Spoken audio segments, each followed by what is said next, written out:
Добрый день, уважаемые жители Илишевского района. Сегодня у нас четверг, 1 апреля, и мы проводим в администрации района брифинг по вопросам профилактики коронавирусной инфекции. На сегодняшнем брифинге у нас участвует заместитель главы администрации по социальным вопросам Рамиль Назимович Хаиртинов и заведующий кабинетом медицинской статистики Верхнеаркеевской центральной районной больницы Гульназ Ришатовна Нуриева. Об общей ситуации по распространению коронавирусной инфекции в республике расскажет Рамиль Назимович. Добрый день, уважаемые жители района. По информации Республиканского штаба по борьбе с распространением COVID-19 в Башкортостане зафиксировано 32 463 случая заболевания. Прирост за прошедшие сутки составил 105 случаев. На сегодняшний день в стационарах республики лечение получают 232 человека. Из них в тяжелом состоянии 16. Подключенных к аппарату ИВЛ 5. На амбулаторном лечении находится 4244 человека с легкой формой заболевания. За сутки выписано 172 пациента. Всего за период пандемии 27 624 человека. За прошедшие сутки зарегистрировано 2 случая смерти от COVID-19. Всего умерших 363. Какие изменения внес глава республики Ради Хабиров в указ о режиме повышенной готовности?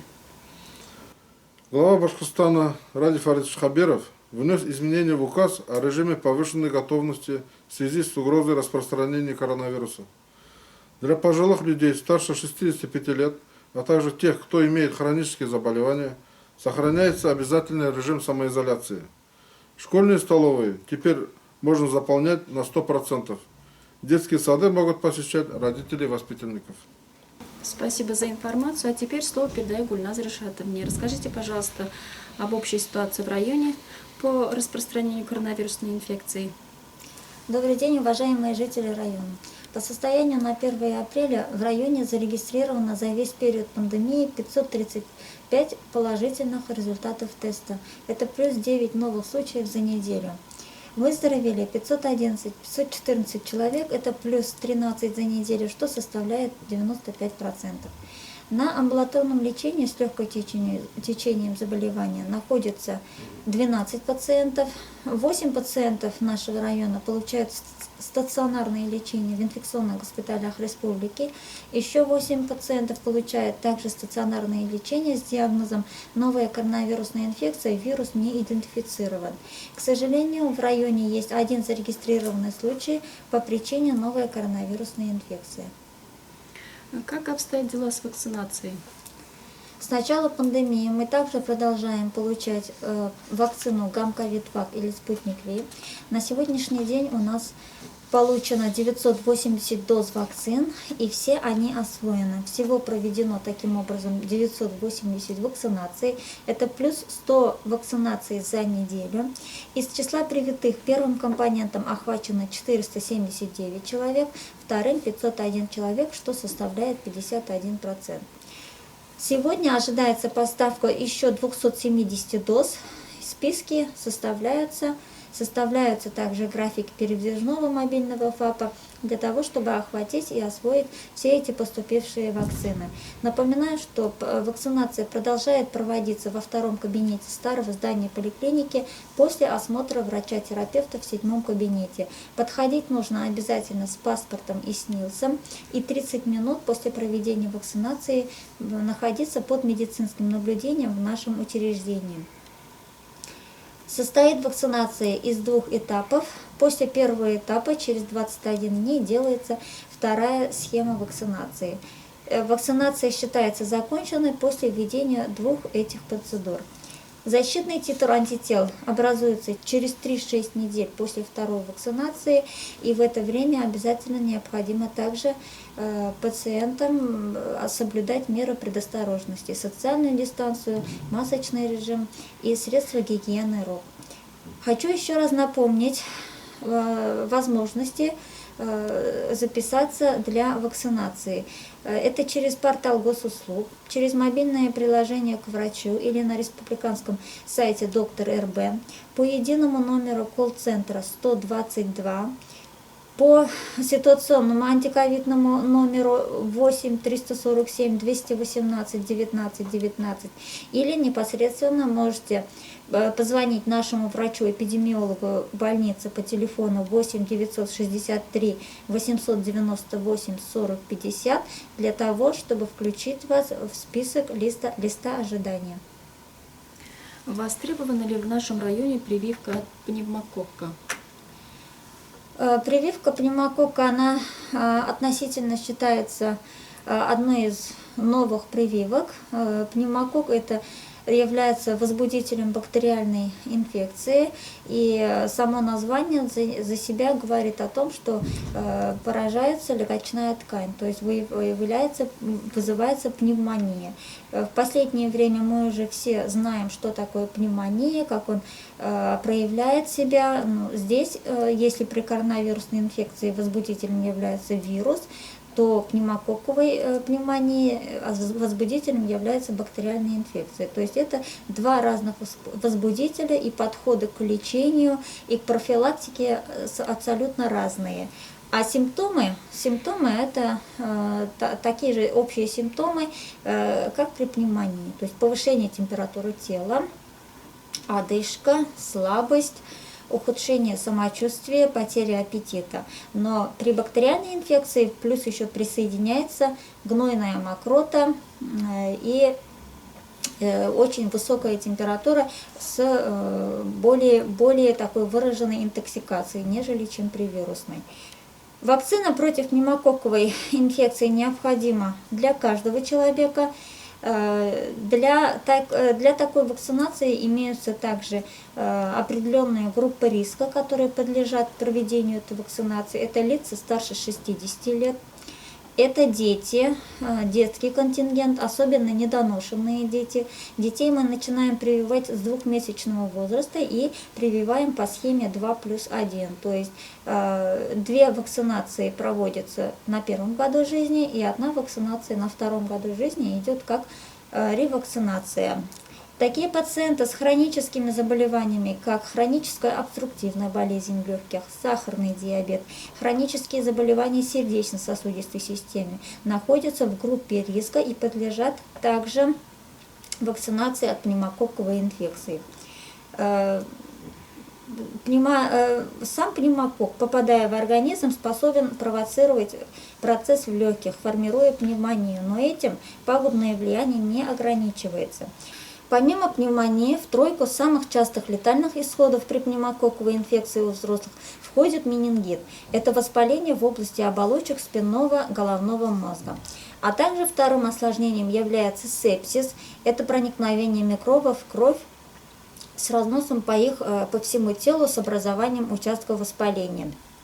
То есть пневмония, менингит, сепсис являются частыми и наиболее смертельно опасными осложнениями при пневмококковой инфекции. Лечить пневмококковую инфекцию сложно. Необходимы высокие дозы антибиотиков, нахождение в стационаре и длительное восстановление после прохождения заболевания.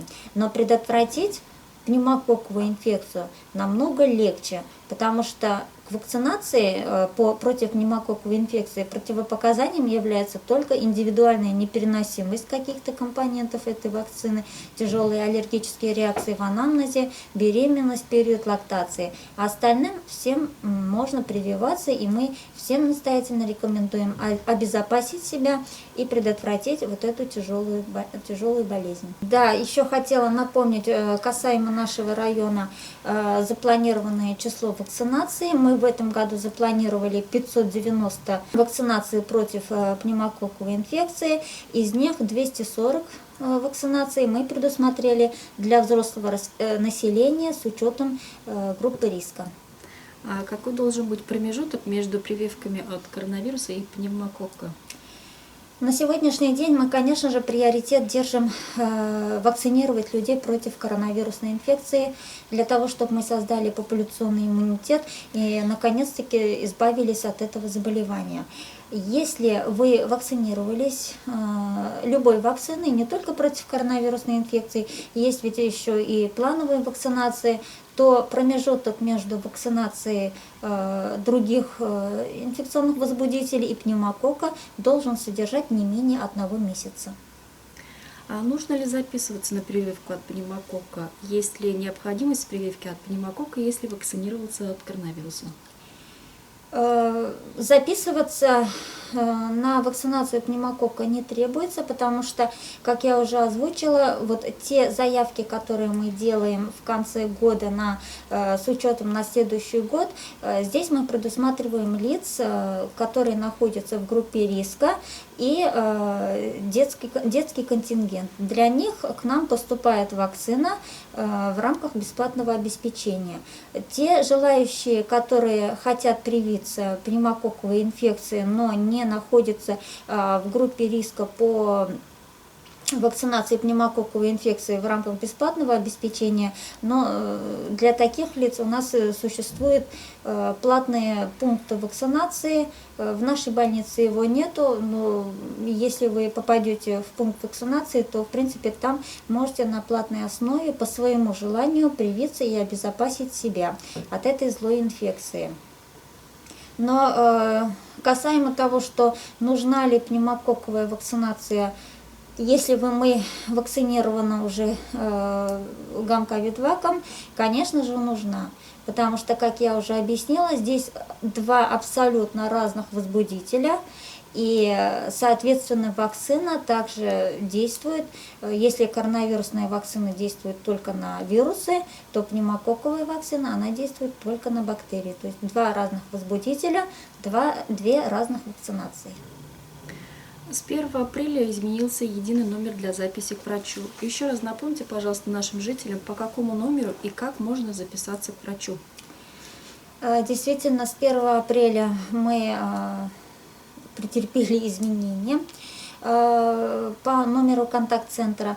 Если раньше мы записывались по номеру 1301, это был единый номер по Минздрава Республики Башкортостан, который действовал по всей республике, то сейчас с 1 апреля действует номер 122. По этому номеру, уважаемые жители, вы можете записываться на прием к врачу, вызвать врача на дом, а также записаться на вакцинацию. Спасибо вам за подробную информацию. А теперь перейдем к другой немаловажной теме. Поговорим о ежемесячных выплатах на детей. С сегодняшнего дня увеличились размеры ежемесячных выплат на детей в возрасте от 3 до 7 лет. Соответствующий указ подписал президент России Владимир Путин. Рамиль Назимович, расскажите, пожалуйста, подробнее об этом нашим жителям. Министр семьи, труда и социальной защиты населения Республики Башкортостан Ленара Хакимовна Иванова на еженедельном оперативном совещании рассказала о том, что более 100 тысяч жителей семей из Башкортостана могут получить увеличенные ежемесячные выплаты на детей в возрасте от 3 до 7 лет. Указ о новых размерах выплат 10 марта подписал президент Российской Федерации Владимир Владимирович Путин. По словам министра, выплаты станут дифференцированными. Базовая ставка составит 5038 рублей. Это половина прожиточного минимума для детей. Если после получения выплаты среднедушевой доход в семье останется ниже прожиточного минимума, размер пособия увеличит до 7557 рублей, 75%. Если и этого окажется недостаточно, чтобы превысить прожиточный минимум, на каждого члена семьи сумма выплаты доведут до прожиточного минимума 10 077 рублей. Обратиться за получением или перерасчетом действующей выплаты можно до конца 2021 года. Независимо от срока обращения, перерасчет сделают с 1 января 2021 года. Подробную информацию можно найти на сайте Центра социальной поддержки населения. Также получить ответы на интересующиеся вопросы можно по многоканальному телефону горячей линии 8 347 200 80 80 с 8:30 до 17:30 часов в выходные дни, суббота и воскресенье. Прием документов начался с 1 апреля текущего года через единый портал государственных услуг. Заявление также можно будет подать в отделениях МФЦ, либо филиалах Республиканского центра социальной поддержки населения. Благодарим вас за подробную информацию. Уважаемые илишевцы, мы напоминаем вам телефоны горячих линий. Вы видите их на экранах. А на этом мы завершаем наш брифинг. Встретимся с вами в следующий четверг. Будьте здоровы, берегите себя.